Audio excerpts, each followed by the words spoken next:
मित्रों, इस विशाल दुनिया में जहां लाखों किताबें हर साल छपती हैं, आखिर वह कौन सी इकलौती किताब होगी जिसे सबसे ज्यादा लोगों ने पढ़ा होगा?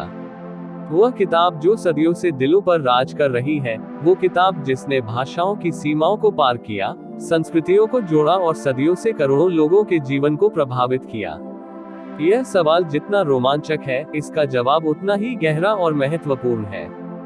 जब हम सबसे ज्यादा पढ़ी जाने वाली किताब की बात करते हैं, तो यह सिर्फ संख्याओं का खेल नहीं है, बल्कि यह मानव इतिहास, आस्था और ज्ञान के प्रसार की कहानी है। कुछ किताबें केवल पढ़ने के लिए नहीं होती, वे जीने का तरीका बन जाती हैं।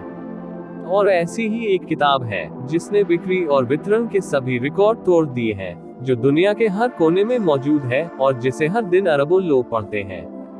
वो किताब है पवित्र बाइबल। जी हाँ, यही ईसाई धर्म का पवित्र ग्रंथ बाइबल है।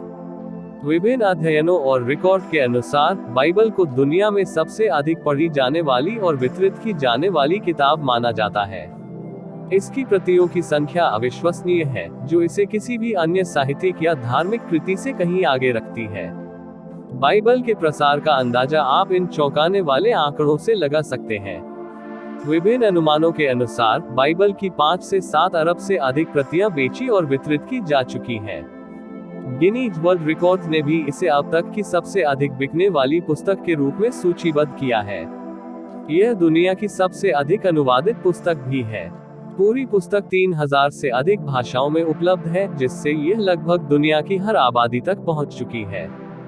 दुनिया भर में करोड़ों लोग हर दिन इस पवित्र ग्रंथ का पाठ करते हैं। यह ईसाइयों के दैनिक जीवन और प्रार्थना का केंद्रीय हिस्सा है। बाइबल का व्यापक प्रसार केवल एक संयोग नहीं है, बल्कि इसके पीछे कई शक्तिशाली कारण हैं। बाइबल ईसाई धर्म का मूल आधार है। इसमें ईश्वर और मानव जाति के बीच संबंध, नैतिक शिक्षाएं, ऐतिहासिक विवरण, कविताएं, भविष्यवाणियां और उपदेश शामिल हैं। ईसाइयों के लिए यह न केवल एक किताब है, बल्कि ईश्वर का वचन और जीवन जीने का मार्गदर्शक है। यह लोगों को आशा, सांत्वना और जीवन के उद्देश्य की तलाश में मार्गदर्शन करती है। ईसाई मिशनरियों ने सदियों से दुनिया के कोने कोने में बाइबल का प्रचार और वितरण किया है। बड़े पैमाने पर मुफ्त वितरण और धार्मिक संगठनों जैसे द गिडियंस इंटरनेशनल द्वारा होटलों और अस्पतालों में इसकी प्रतियां रखना भी इसके विशाल प्रसार का एक प्रमुख कारण रहा है। बाइबल का प्रभाव केवल धर्म तक सीमित नहीं है। इसने पश्चिमी संस्कृति, कला, साहित्य, संगीत और कानून पर गहरा प्रभाव डाला है। शेक्सपियर से लेकर आधुनिक साहित्य तक अनगिनत लेखकों और कलाकारों ने बाइबल की कहानियों और विषयों से प्रेरणा ली है। गुटेनबर्ग द्वारा 15वीं शताब्दी में पहली बार बड़े पैमाने पर मुद्रित बाइबल ने ज्ञान के लोकतंत्रीकरण में महत्वपूर्ण भूमिका निभाई। प्रिंटिंग प्रेस के आविष्कार ने इसकी प्रतियां सस्ती और सुलभ बना दी, जिससे यह आम लोगों तक पहुंची। धार्मिक ग्रंथों को अक्सर पठन के रूप में गिना जाता है, जो बिक्री और प्रसार के कारण अन्य पुस्तकों से अलग होते हैं। धार्मिक श्रेणी को छोड़कर यदि हम कथा और गैर कथा पुस्तकों पर विचार करें, तो कुछ अन्य किताबें भी विश्वव्यापी रूप से बेहद लोकप्रिय हैं। इस्लाम धर्म का पवित्र ग्रंथ कुरान बाइबल के बाद दूसरी सबसे ज्यादा पढ़ी और याद की जाने वाली धार्मिक पुस्तक है। करोड़ों मुसलमान इसे प्रतिदिन पढ़ते हैं। द लिटिल रेड बुक के नाम से मशहूर यह किताब भी अरबों प्रतियों के साथ दुनिया की सबसे ज्यादा वितरित गैर कथा पुस्तकों में से एक है।